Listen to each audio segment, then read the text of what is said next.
Reservation is another extremely sensitive topic in our country. And unfortunately, it's largely seen from a political lens. Actually, it is more of an affirmative action. And especially when you look at Dalits or people from the scheduled caste or scheduled tribe, many of them they're also far below in the socio-economic ladder. And that's the reason why this whole reservation came about as an affirmative action that can give them opportunities and uplift their socio-economic level. I'm not going to get into the political aspect of it, but I'll just talk a little bit about what people from the SC/ST category spoke about their experiences.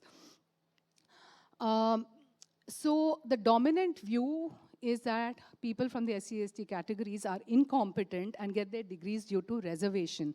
Now, yes, many would have availed the quota system, would have got admission through reservation, but to pass, there is no reservation to pass. They had to work hard to pass.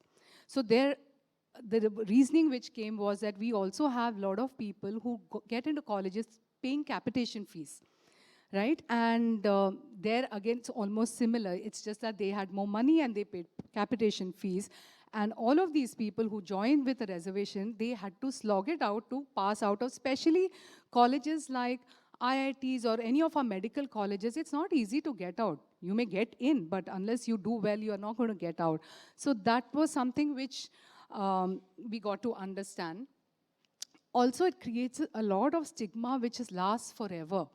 It's not like, you have gotten with a reservation and you finish your education, but that stigma that you've gotten through a quota stays for a long time. Also, I am aware that a lot of people from the general category also feel deprived that because of the reservation, they haven't got a fair opportunity, and that also creates a certain kind of discrimination and animosity between people who work together, who are from the privileged caste as well as from the SC/ST categories. It also impacts people in the private sector, even though private sector is not legally bound to hire people based on caste or create a quota system. And this comes exactly if people get to know. And typically in a conversation, one is asked, what's your name, what's your surname? The emphasis on surname is there. So that surname automatically creates a category of where does this person belong. And that unconsciously creates a sense of discrimination. There was a feel that there is a need to create jobs in the private sector, because if you do any kind of survey in your database, employee database, you may not see people who are representing all the castes fairly or equally. And there is a need. However, there is also a lot of fear that how is this going to be viewed and how is it going to be implemented. So there's no clarity on it. All of them felt that it can't be just because you're belonging to an SC/ST category or from the OBC categories. It has to be merit-based. However, merit and reservation, is there a possibility to do something?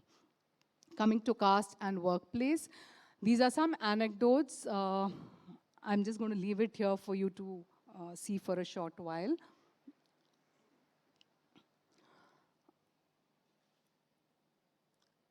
So, so the first one is actually about, when they're discussing, we talk about various festivals, various religious things that we do at home, and majority of us in the workplace may find it similar. We would have similar experiences, but somebody who is from an SC/ST category or an OBC may not celebrate those functions, may not have those rituals.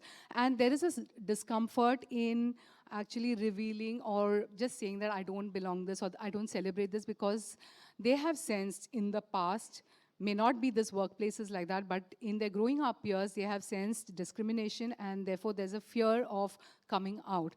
We talk about coming out at workplace when we talk of LGBT communities. It's the same thing here. We know of a lot of people who are very successful today at workplace who have hidden their identity as belonging to a certain caste till they have reached a certain level in leadership. And only then they have had the courage to come out and say that, okay, this is who I am, and now I'm ready to talk about my caste experiences. Even WhatsApp group, a lot of time, we have all kinds of good morning messages. We wish people for all festivals, but when do we ever see any wishes on Ambedkar Jayanti or anything where the community, these categories are celebrating a certain festival? The study brings out a lot of strong presence of microaggressions. They are not direct discrimination. And in fact, if I ask any of you, have you faced discrimination or have you noticed discrimination? Many of us will say that we haven't seen in our workplace any kind of discrimination. But it happens at a very micro level, which is why we are not able to see.